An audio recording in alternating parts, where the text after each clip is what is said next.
This is a Z89 exclusive interview. Hello everyone, welcome to a brand new episode of A Brief Intermission with your party station Z89. Today we are joined by some incredible cast members from the new production of the Hello Girls right at the Syracuse Stage. We're going to meet them in a little bit, but just a little bit on what the Hello Girls is. First of all, it is a true story of the first female soldiers to join the U.S. Army. They served as bilingual telephone operators during World War I, and this is premiering for the first time into a musical through workshops and a concert version at the Kennedy Center in 2024, but now it is here with its most ambitious project yet, right at the Syracuse Stage. I am joined by Kate, and we are going to get right started. So we're going to welcome two stars, fantastic stars of the show. We have Chessa Metz, who is playing the role of Grace, and we have Sam, who is playing the role of one of the lieutenants, if I'm correct. Right? Yes, I play Lieutenant or Captain Joseph Reiser, and it's Simahk, S-I-M-A-H-K, Sam Simahk. Yeah. Great, so thank you guys so much for joining us. We really, really appreciate you coming on and getting to chat a little bit about the show. So let's just jump right into it. How did you guys get into theater? Just tell us your theater background a little bit. So I came up I'm from a very small town in central Massachusetts where there wasn't a lot of theater, but we had a community theater that was run out of a community college that did some really great work. I started at a theater camp there and then did community theater growing up, high school shows, middle school shows, and then slowly did a couple of professional adjacent things while I was in high school. Did my first professional production of Grease with actually one of our producers on this show, actually. Very cool. He was 21, I was 17, working on this production of Grease. And it's funny reconnecting and being like, oh my God, do you remember this time that we were at the beach in Maine? It was a weird thing. But it was so fun. So that was, 20 years ago? And then I went to college at Emerson College in Boston for musical theater. And moved to New York about 15 years ago, and then have been doing this ever since with some waiting tables and bartending and baristaing on the side, in between gigs. But that's how I got started. Yeah, I grew up in North Carolina. I started as a dancer. I started taking dance classes when I was 4. I did competition dance, and I toured with the Moscow Ballet, and I was really a dancer, but I always knew I wanted to be on Broadway. And I always felt like I had kind of too much personality to be just a dancer. So I started doing theater in school. And then I had a classic Troy Bolton situation in high school where the dance competition was the same weekend as the musical, and I didn't have an understudy. Naturally. So I did the high school musical. And I ended up applying to go to boarding school at the North Carolina School of the Arts in Winston-Salem. Went there for high school, stayed there for college, where I studied acting. I moved to New York about 8 years ago now. Just made my Broadway debut 2 years ago, year and a half ago. So it took a long time, lots of waiting tables as well, but some amazing experiences in between. Yeah. All right, so I'm just gonna ask a quick question about just your background in terms of the show. So how would you say previous roles that you've played influenced what you've brought to this show specifically? Well, I guess not necessarily that any of the roles in particular. I think it's more that the more that you work on theatrical productions, the more experience you gain in building out a character, building out, how you do your own research and how you attack the craft of acting, the words that you emphasize, the way that you go about approaching an objective in a scene and dealing with scene partners and how to create problems for yourself as an actor. These are just things that you gain through experience of doing. So I wouldn't necessarily say that there's there's one role that really lent itself to this, but little moments of experience that I gained through the field in 15 years or so of professional work. Just little things here and there just all help build a scaffolding of how you approach your craft in general. 100%. Yeah. I was lucky enough to be in Suffs on Broadway about the suffrage movement. So of course it's the same time period as this musical. So I felt like living in the 1910s for that show and doing research for those historical characters, because I understudied a lot of different characters in that show, but one of them was Alice Paul, who is a real person, and Lucy Burns, who is also a real person. So I had some experience playing historical characters in this era, and I knew a lot about the time, but I did read the book The Hello Girls. That helped a lot. But I felt like being a part of that production and watching so many different actresses take on historical characters but bring themselves to it really helped. And there are a lot of parallels between Alice Paul and Grace Banker. There's actually one newspaper article from the time that mentions both of them. Wow. That one of the super fans of the show sent me. That's which is awesome. Cool. I'm sure they were aware of each other, which is fun to think about. But both musicals sort of revolve around those characters coming into their own as leaders and figuring out how to navigate leading a group of women during this time. So it felt like a perfect step. Absolutely, and kind of talking about that time period, right? It seems like it was a really long time ago, but the messages in the show are still so prevalent to today. So can you talk a little bit about that and why you think that you're able to tap into both eras in a sense, like the current, like modern day and the 1910s, and just being able to merge those together to make it a relevant show for the audience today? Yeah, I mean, a big part of the story of the Hello Girls is that they didn't get their veterans benefits until 1977. So that feels a lot less hard to access than 1917 and 1918. That wasn't that long ago. In the 1970s, women still couldn't get a credit card on their own. So none of it feels too far away for me. I mean, the characters say at the end, you know, the fight for equality is a great and long fight indeed. And I say to Suzanne, you're still in it. She says for the duration. I feel like anytime we tell these stories of women in the early 1900s, it's impossible not to feel like we're right back there. Because so much has changed, and we have a lot to thank these people for, and so much really has not, and there are a lot of people that would prefer we go back. So not too hard for me to tap into that. Yeah, and they were real people. The more you read about them, they were funny and and quirky and you know, not relics of the past. Yeah. In my mind.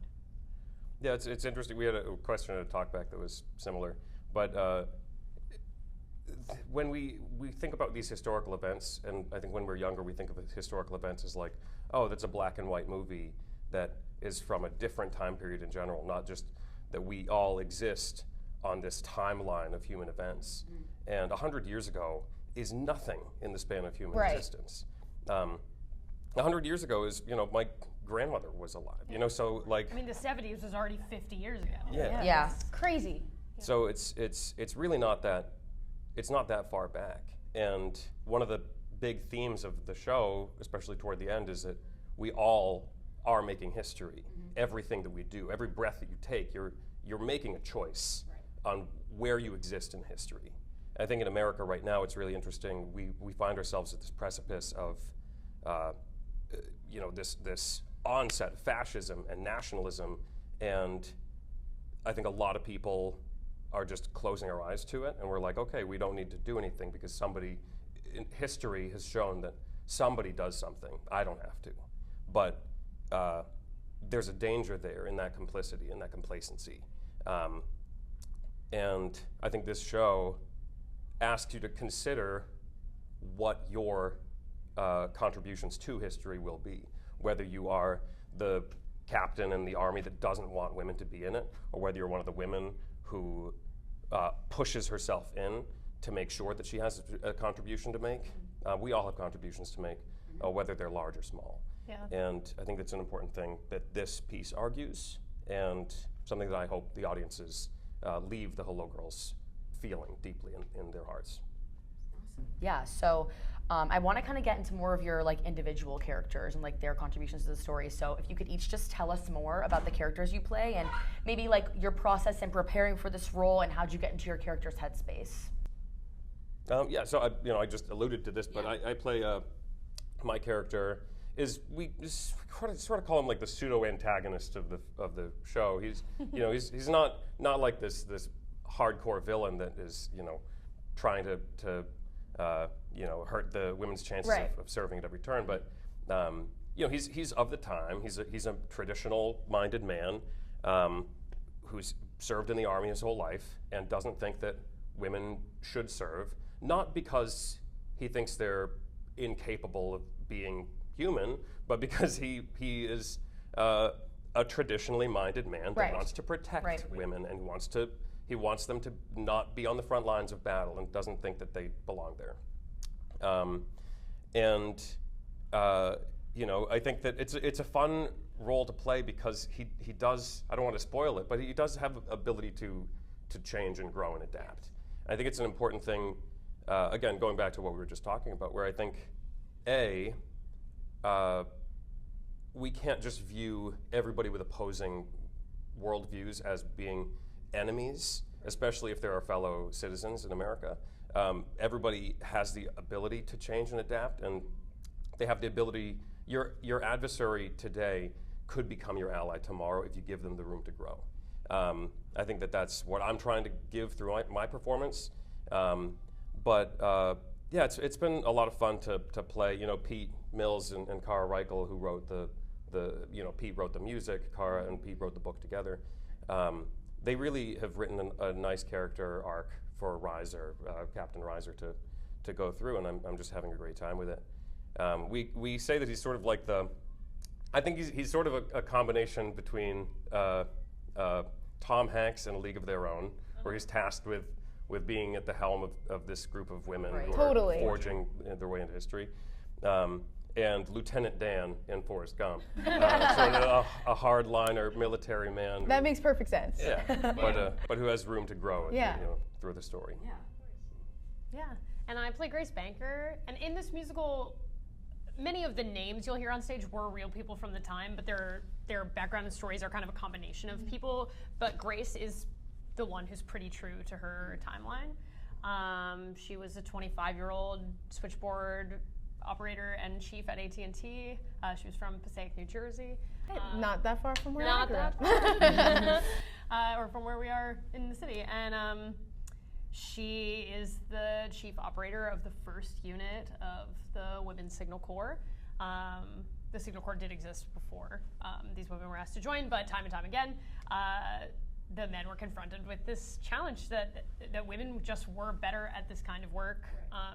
Because they were doing it at home, most of them. But even the ones that weren't, because in this story and in World War I, we needed women who spoke French and English. So the priority was finding people who could speak French and then training them. And the women still, because they trained a lot of men too, were faster and calmer under these circumstances. So Grace is in charge of these, a little over 30 women.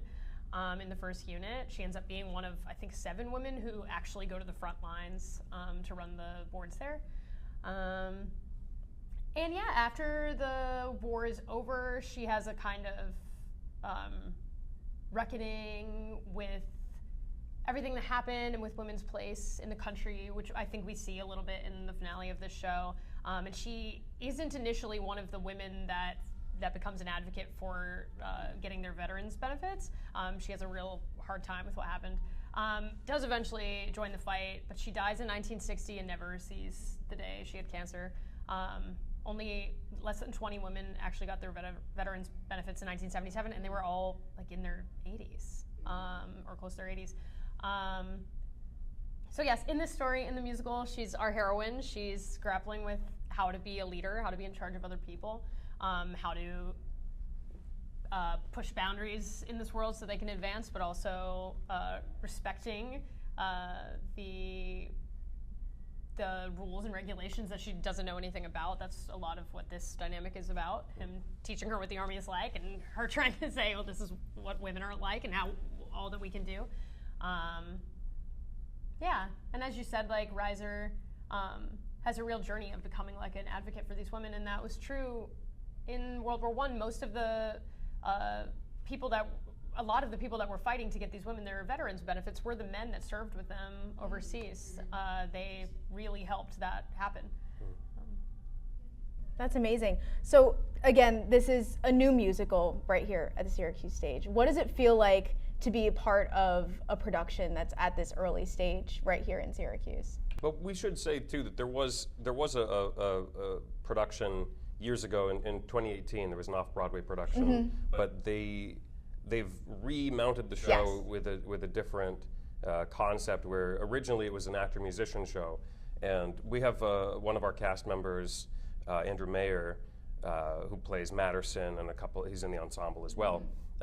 He was in that original production. He's a brilliant violinist, in addition to being an actor and singer. And our music supervisor, Ben Moss, was in that production as well as a pianist, and he was a performer as well. But so they've changed it so that we're not playing instruments. Luckily, it would be very difficult, I think. I wouldn't be in this room, I don't think. I think a lot of us wouldn't. So there was that production. There was precedent of this show being successful and critically lauded. It was, I think it was a New York Times critic pick. Yeah, many Drama Desk nominations. Yeah, and I have some friends that were in that production, and so it did exist before, and then they did the concert at the Kennedy Center. But this is their first attempt at sort of scaling up the musical to be sort of a big Broadway musical, and as opposed to being sort of a chamber piece with actor-musicians. But it's so fun to be a part of something that is in the early stages of being produced and being created. While it was created before, there were new scenes or some new musical moments. They were making changes up every night of previews. Previews are the performances that happen before you actually open. So there were every preview performance was slightly different than the one before it. And luckily, most of that work was not done by me. The big changes were all the Hello Girls themselves and the ensemble members, and it was just a Herculean effort to put it together. But it's just such a joy. I don't know, I'm sure you could speak to that as well. Yeah, I mean, it's so exciting as an actor to be a part of something new. I'm sure you do too. I audition for a lot of regional theater where you're auditioning for cabaret, and of course, we've seen at least 10 videos of someone portraying that character or doing that song. Or The Sound of Music, or Oklahoma, and you have ideas of what these things are supposed to be. Right. Whereas with this, it feels like, we have a little bit of inspiration from the cast album, which is brilliant, and all those performers have amazing voices, so I felt incredibly inspired listening to them all the time, because there is an album out of that initial production. But other than that, it could be anything, and so I felt like I had a real opportunity to bring myself to the character and to really collaborate with the team. We had a great dialogue with the team about what we felt like was working or not working, or moments we wanted to help come through, and so we made these little tweaks along the way. And it was great to have a team that has had such history with this show. I mean, they've been working on it for 10 years. They've been working with each other for 10 years. Like the choreographer, Christina O'Grady, was on the original production as well. So you had this group of people that had an intense knowledge of it, and then you had these new eyes on it. And I think that combination is what really helped push it forward, I hope, if you're watching. We were talking about it a little bit earlier, and I saw it on opening night, and you can see that camaraderie between all of you. You can see that in every single number, and I was just blown away by the choreography, how all the small details of the telephone operator when you're moving your hands and things like that. I'm like, oh my gosh, it's so accurate. Like, you have to look into the history behind it to make sure you're doing it justice. And there's just so much that goes beyond even like what the audience could even imagine going into. Yeah, absolutely. It's interesting to be in a musical that is largely about operating switchboards, but you never see one in the production. And most people in the audience, depending on their age, probably don't have any concept of what a switchboard looks like and how it operates. So that is an interesting challenge to have to show it through pantomime, but I think was brilliantly and with the screens too. The screens too was really, really a cool way to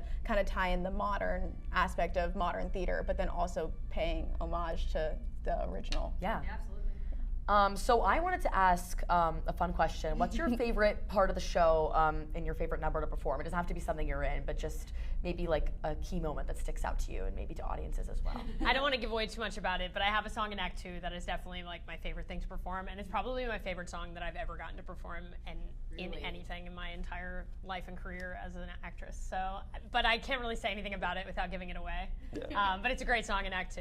I think I know what moment you're talking about. Speaking of the one that I think it is, I have the best seat in the house because she's just singing at me the whole time.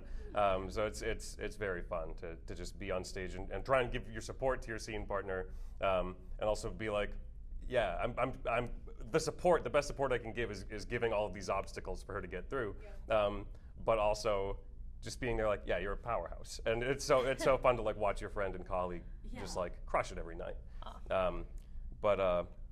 Yeah, that's one of my favorite moments. And then I'd say the Hello Girls number is really fun. Oh, yes. Almost all of the cast is involved in it, which is I'm not. fun. It's very sad. Well, I walk in. Around. I walk in for a second. I salute you. And That's it's got these amazing like Andrews Sisters-esque tight harmonies in it with the Harmonies girls. blew me away when The I whole was watching the so production. good. I was like, beautiful group singing, which I feel like has been lost from a lot of modern musical theater. So anytime we get to sing together as a group is really special. Yeah.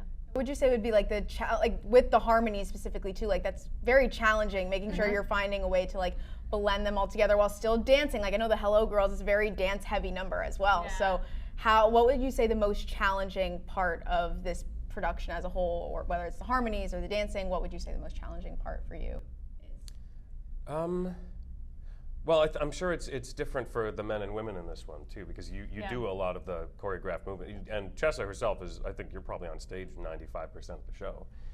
That's a a marathon in and of itself.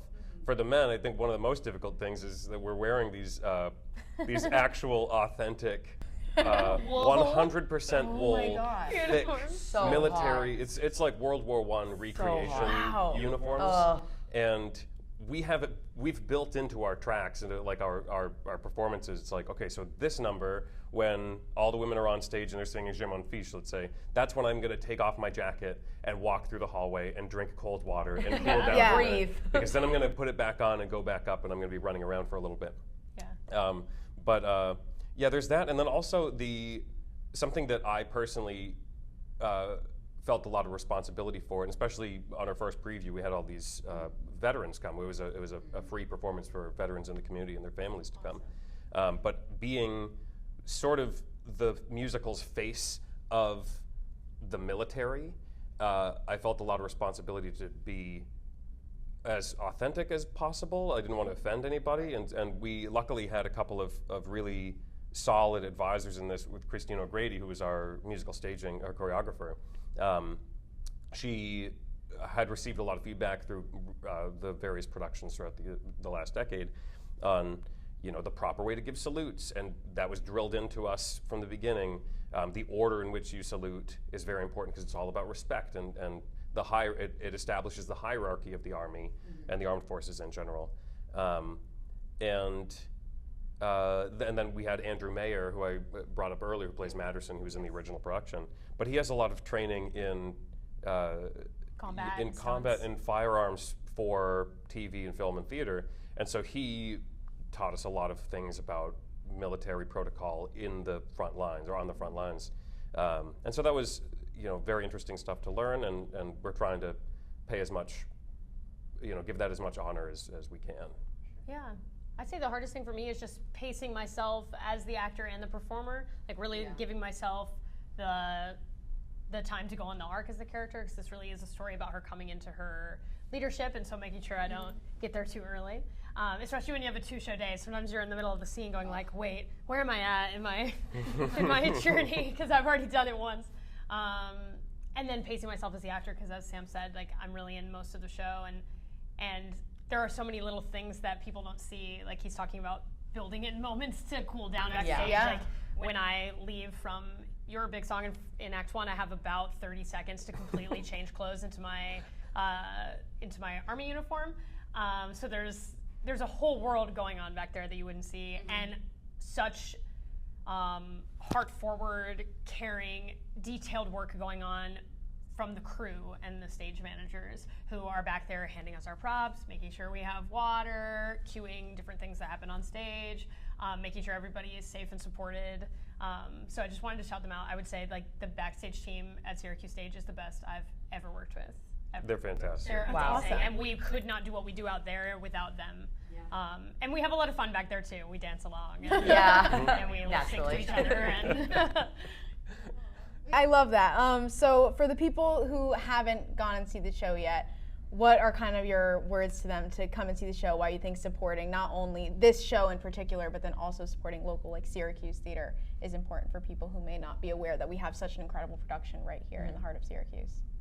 Well, so first, I mean, if you come to Hello Girls, when you come to Hello Girls, There you go. you can expect, a top-notch musical theater score it ranges in genre from ragtime to rock. There's so many great sounds coming out of the orchestra and the singers, the performers on stage. It's a thrilling, engaging story that is an important one to tell. Again, the performances are fantastic. The set is beautiful, and the costumes are authentic. It's a beautiful piece. Syracuse in general and local theater in general, I think it's important to support your local art scene. I'm from Boston. I came up in the Boston theater scene, and it's I've made some lifelong friendships from that theater community. But it's also not just it's support me and my friends, but if we only go to movies and support Hollywood, and we only go to New York and support Broadway, that's great. You're still getting entertainment. You're still supporting the arts in a way, but there are excellent local performers, excellent local arts organizations and institutions that are just as worthy and just as deserving of your support. And in many ways, they have less support from the government, and they have less support from large-scale, producers and big money. And it really means everything to get your $30 into Syracuse Stage or into Lyric Stage Company of Boston. Like that does so much more. I did a show there. Sorry. Oh, did you really? Yeah, oh my God. I also grew up in Boston. Sorry, I did Gypsy Okay. at the Lyric. Yeah. Oh wow. Yeah. So Very funny. cool. Small world. Yeah. But supporting local theater is just so important for the cultural health of each and every city in America. And if we don't support the local art scene, then the local art scene dies, and the artists so does the leave local town. restaurant scene. Yeah. I mean, theater stimulates the economy of the entire city. Yeah. 100%. Yeah, absolutely. So, I mean, people of Syracuse are very lucky to have such an amazing cast here. The cast is so excited to be here. I think people forget that, once you're on Broadway, it's not like you just keep being on Broadway all the time. Right. This is the majority of life as a working actor is going to these communities and working on these shows. And luckily this time with the hopes of it moving on, which is very exciting. So you'd get to see something. It's like seeing people that say I saw Hamilton at the Public. Yeah. It's the same feeling.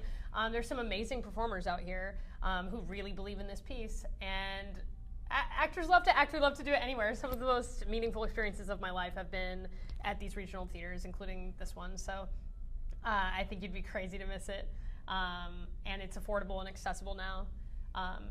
Yeah. I would have to agree. It was, again, phenomenal. I I don't funny. think I wanted to say it was It's funny. funny, too. I It is was funny. like, It is. And the other question is why you should see the Hello Girls. It's really funny. I think we think, 100 years ago, World War I, what a bummer. Women struggling still. I don't know if I want to watch that. It's funny. It's uplifting. It's entertaining. It doesn't feel old and tired and like a story and it's not a story you've heard. Right. I mean, I didn't learn anything about the first women in the Army. I didn't know anything about the Hello Girls, and I just worked on a piece about women in that exact time period, and I still didn't know anything about the Hello Girls.